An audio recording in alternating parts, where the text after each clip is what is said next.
রামেশ্বরম হিন্দুদের অতি পবিত্র তীর্থস্থান এবং চারধামের অন্যতম ধাম। রামায়ণ অনুসারে শ্রীরামচন্দ্র এই পথেই শ্রীলঙ্কায় গিয়ে মাতা সীতাকে উদ্ধার করেছিলেন এবং এই রামেশ্বরমেই ভগবান শিবের আরাধনা করেছিলেন। রামেশ্বরম ভগবান শ্রীরামচন্দ্র ও ভগবান শিবের সঙ্গে ওতপ্রোতভাবে জড়িত, তাই বৈষ্ণব ও শৈবদের কাছে অতি পবিত্র তীর্থস্থান এই রামেশ্বরম। আমরা সে রামেশ্বরম ভ্রমণ করছি। এই ভিডিওতে আমরা রামেশ্বরমের রামনাথ স্বামী মন্দির, অগ্নিতীর্থম সহ অন্যান্য দর্শনীয় স্থানের বিবরণ তুলে ধরব, তাই ভিডিওটি শেষ পর্যন্ত আপনারা আমাদের সঙ্গে থাকুন। আমরা এখন এই রামেশ্বরমের দিকে এগিয়ে চলেছি। এই রামেশ্বরম হলো ভারতের তামিলনাড়ু রাজ্যের রামানাথাপুরম জেলার একটি বর্ধিষ্ণু অঞ্চল। এটি ভারতীয় মূল ভূখণ্ড থেকে বিচ্ছিন্ন পাম্বান দ্বীপে অবস্থিত এবং এই পাম্বন দ্বীপটি এই পাম্বন ব্রিজ দ্বারা ভারতীয় মূল ভূখণ্ডের সঙ্গে যুক্ত হয়ে রয়েছে। এই পাম্বন ব্রিজটি দুটি ভাগে বিভক্ত, একটি হলো রেল সেতু, আরেকটি হলো সড়ক সেতু। এই রেল সেতুটি খোলা হয়েছিল 24শে ফেব্রুয়ারি 1914 সালে।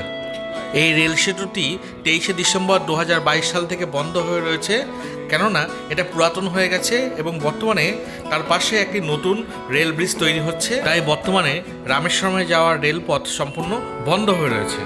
আমরা এই সড়ক সেতু ধরে চলেছি রামেশ্বরমের দিকে। এই সড়ক সেতুটি 1988 সালে নির্মাণ করা হয় এবং এইটা নির্মাণ শুরু হয় 17ই নভেম্বর 1974 খ্রিস্টাব্দে এবং এই নির্মাণ কাজ শেষ হয় 1988 সালে। 1988 সালের 2রা অক্টোবর তৎকালীন ভারতীয় প্রধানমন্ত্রী রাজীব গান্ধী এই সড়ক সেতুটি উদ্বোধন করেন। এই 2.3 কিলোমিটার দীর্ঘ সেতুটি সম্পূর্ণ হতে সময় লেগেছিল প্রায় 14 বছর এবং এই সেতুটি বর্তমানে আনাই ইন্দিরা গান্ধী সড়ক সেতু নামে পরিচিত হয়ে রয়েছে। বর্তমানে রেল সেতুটি বন্ধ থাকার জন্য কোনো ট্রেনই সরাসরি এই রামেশ্বরমে আসছে না, তাই কয়েকটি মাত্র ট্রেন ভারতীয় মূল ভূখণ্ডের মণ্ডপম স্টেশন পর্যন্ত আসছে এবং সেখান থেকেই বাসে, অটো বা রিজার্ভ গাড়ি করে খুব সহজেই এই পৌঁছানো যাচ্ছে এই রামেশ্বরমে। আমরাও এইভাবেই রামেশ্বরমে পৌঁছেছি। নমস্কার দর্শক বন্ধুরা, আমি এখন রামেশ্বরমে আছি। রামেশ্বরমে এসে প্রথমে এই অগ্নিতীর্থমে স্নান করতে হয়। শোনা যায় যে রামচন্দ্র লঙ্কেশ্বর রাবণকে বধ করবার পরে এখানে এসে তিনি স্নান করেছিলেন এবং এখানে মন্দিরে পুজো দিয়েছিলেন, রামেশ্বরম মন্দিরে। তাই আমরাও এই রামেশ্বরম ভ্রমণ করতে এসে প্রথমেই আমরা এই রামেশ্বরমের অগ্নিতীর্থমে স্নান করব এবং এখানকার পরিবেশটি সম্পূর্ণ আপনাদের দেখাবো। আপনারা আমাদের সঙ্গে থাকুন, চলুন।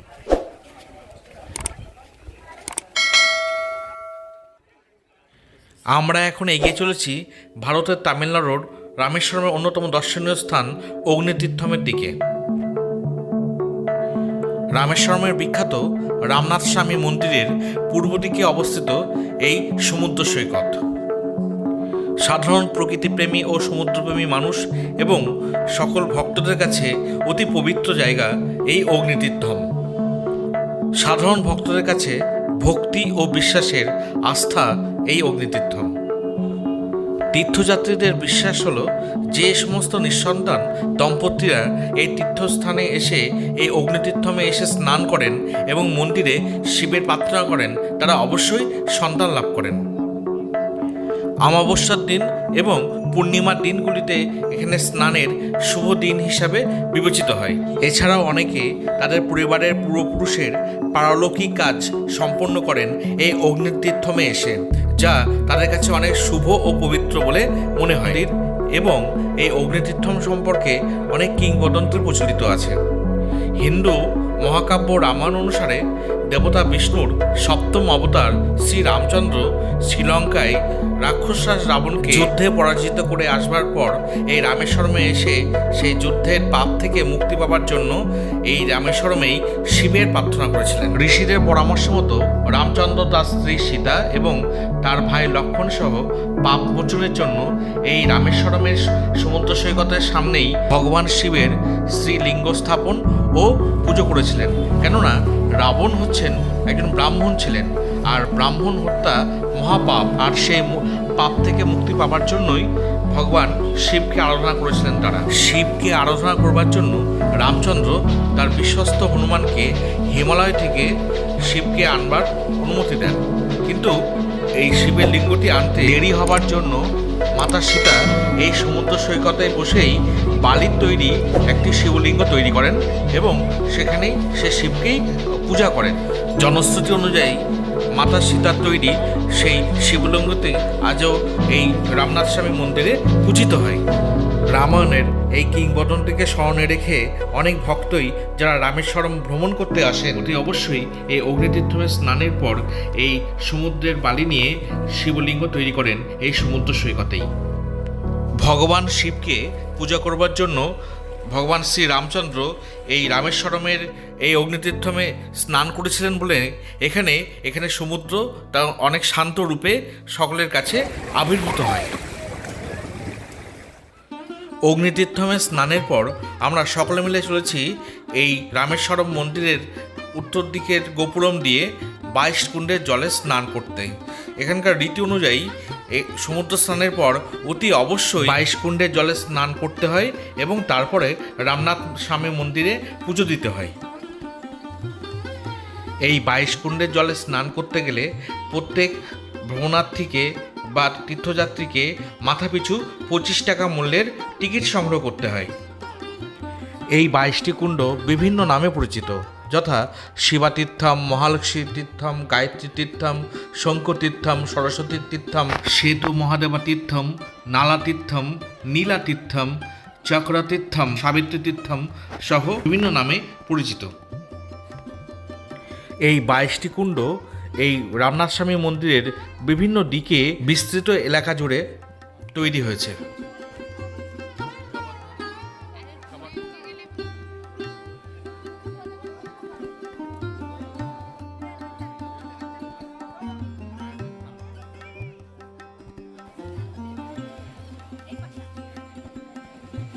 এই 22টি কুণ্ডের জলে স্নানের পর এই দক্ষিণ গোপুরম দিয়ে বাইরে বেরিয়ে আসতে হয়, তারপরে শুকনো জামাকাপড় পরে আবার এই মন্দিরে পুজো দিতে প্রবেশ করতে হয়।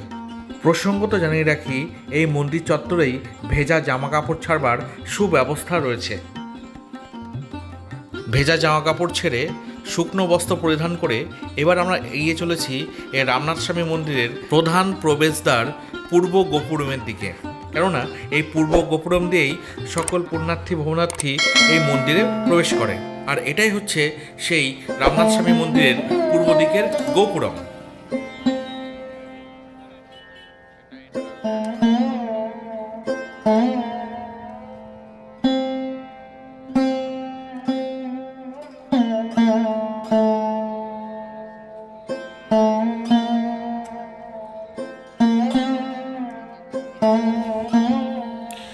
এই যে সিংহদুয়ারটি আপনারা দেখতে পাচ্ছেন, এটি হচ্ছে রামনাথ স্বামী টেম্পল থেকে বেরিয়ে আসবার বাহির পথ।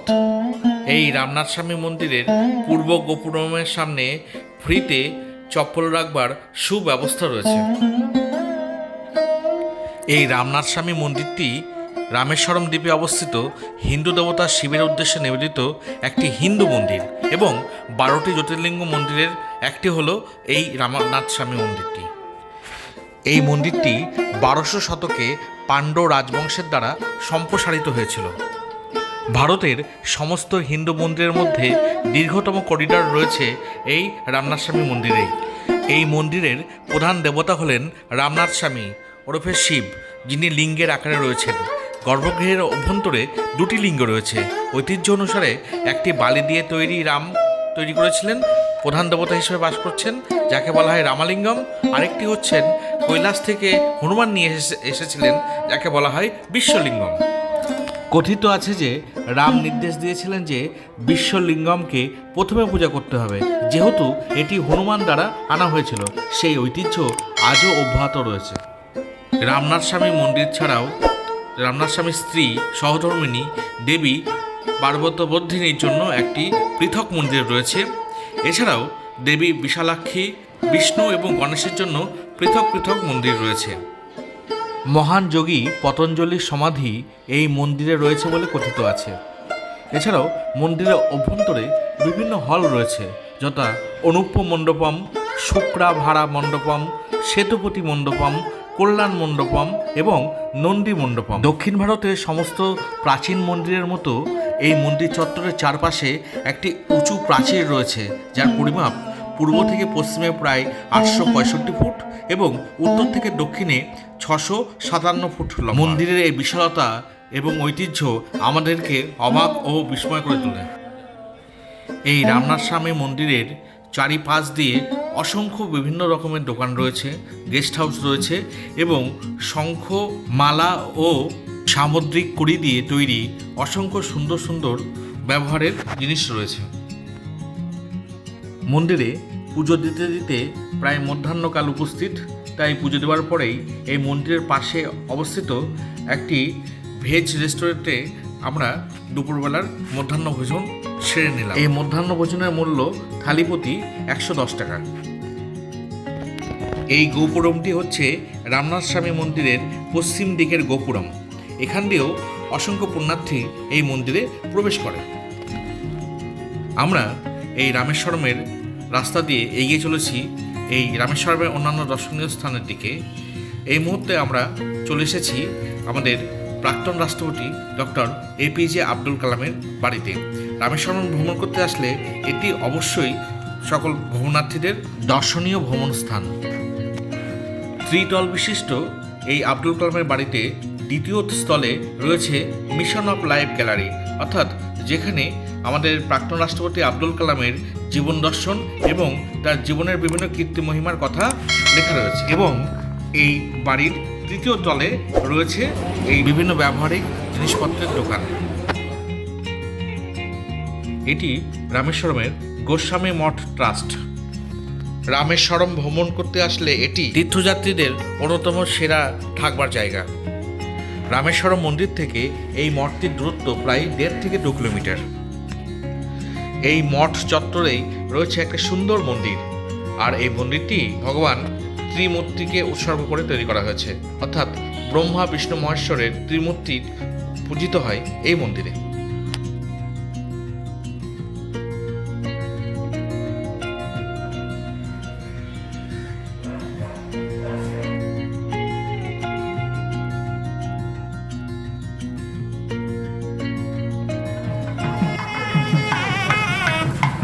রামেশ্বরম ভ্রমণ করতে করতে সন্ধ্যা নেমে এসেছে। এই চলার পথে হঠাৎ আমাদের দেখা হয়ে গেল এখানকার স্থানীয় ধর্মীয় উৎসবের। দেখে অনেকটা আমাদের বাংলার শনি ঠাকুরের মতোই মনে হলো এই দেবতাকে, কিন্তু এটা শনিদেব নয়।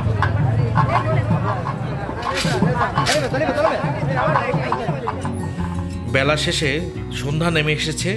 এই সন্ধ্যায় এই রাতের অগ্নিতীর্থম সত্যি একটা অপূর্ব রূপ ধারণ করে। এই সৌন্দর্য দেখবার জন্য আমরা আবার চলে এসেছি এই অগ্নিতীর্থমে।